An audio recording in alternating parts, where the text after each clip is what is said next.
Okay, gonna be playing some Geometry Wars 3, and I did come across something interesting in troubleshooting, and I tried this video once before. It seems that, at least for this game, I had a wired controller plugged in from the very outset when I had Steam already running. I plugged in my Steam controller, and it started working right away. I did my other video looking at setup and everything, so I head in Geometry Wars, and I accept the default gamepad setup, and I'm like, why is it not working? So I fiddled around. I tried making the left haptic pad do directional buttons, the WASD instead of using the default joystick. I'm like, what's going on? I unplug the wired controller, and I exit the game, go back into it, and it was working all of a sudden. So it's very weird. And while the controller with the Steam button or the center button would work, I wasn't able to move. So it seemed like it was either being detected as the same joystick or something happened. So I'm gonna have to do some more testing and see how that works. And I'm sure maybe Valve's already aware of some issues like this. So I'm just gonna go and play some Geometry Wars 3 and see how it handles with the default gamepad template. And we'll take actually a look and show you what that looks like. So in the controller configuration here, we just have the gamepad set up. Everything that's normally assigned to a gamepad would be detected. The joystick moves and the joystick camera, that's right stick click. If this becomes a problem here in testing a little bit, we're probably going to make this the actual joystick move, which I may do. But let's try it with the camera, see how well that responds.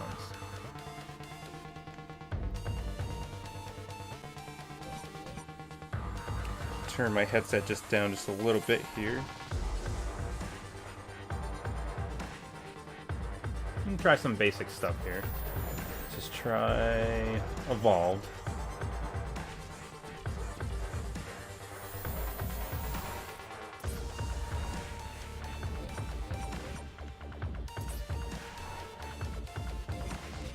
Okay. Now this is where this is going to be a lot of fun learning Steam controller stuff here. Okay, so as I move around the pad, it just focuses on whatever. So I'm top, of course, top right here corner. Actually works pretty well. Let's try this out as things get more intense. Now, as I move around the pad, it depends. I don't have to be pushed out to the, the absolute corner of the pad. Oops, I guess I was only allowed to die once on that one. Let's try that again. I'm curious what joystick move would actually do. Let's actually switch to that. I gotta pause the game, of course. Configure. Let's actually take that instead of the camera. Let's see what joystick move does. Let's resume. Interesting. So moving around about the center of the pad, it's a little less. Let's see.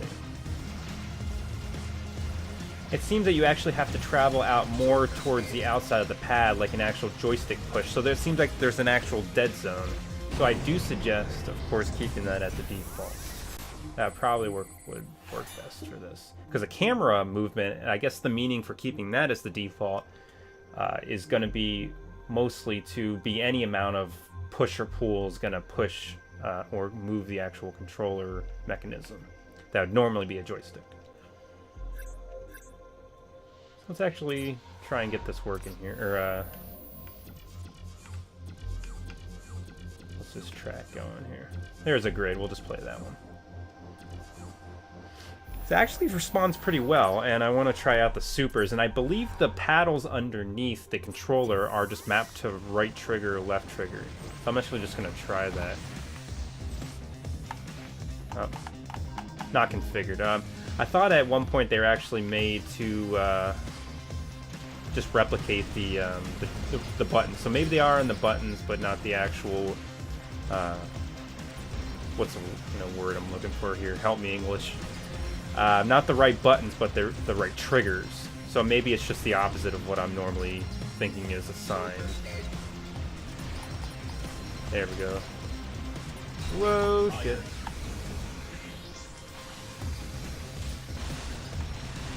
Should have picked the easier level to start testing stuff out, but this is a very intense game, so of course there is a learning curve with this. It's not something you're just going to hop into right away. So the right button was my bomb. So we'll make sure that we figure out what the other super, and I'm assuming it should be left trigger.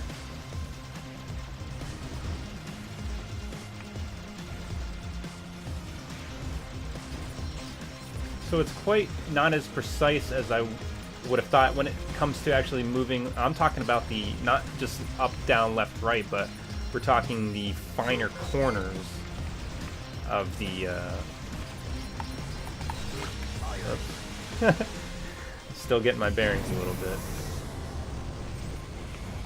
There we go. Okay, so it works very well. So in summary, the replication of a gamepad seems pretty good. The only thing that takes a little bit to get used to, and I'm still getting used to, is I wish I could just, if there was a training mode, I could, I'm not being attacked here. It seems that the precision is not as tight when it comes to getting in between the corners, I should say, of where you normally fire. So you fire up, down, left, right, but I'm talking about in between those axes. How accurate does it feel? As I rotate around. Actually, it's not too bad. It might be just a question of getting used to how this operates. So this is pretty cool, actually. And like many, it's something where I probably have to get my muscle memory and how I would use this.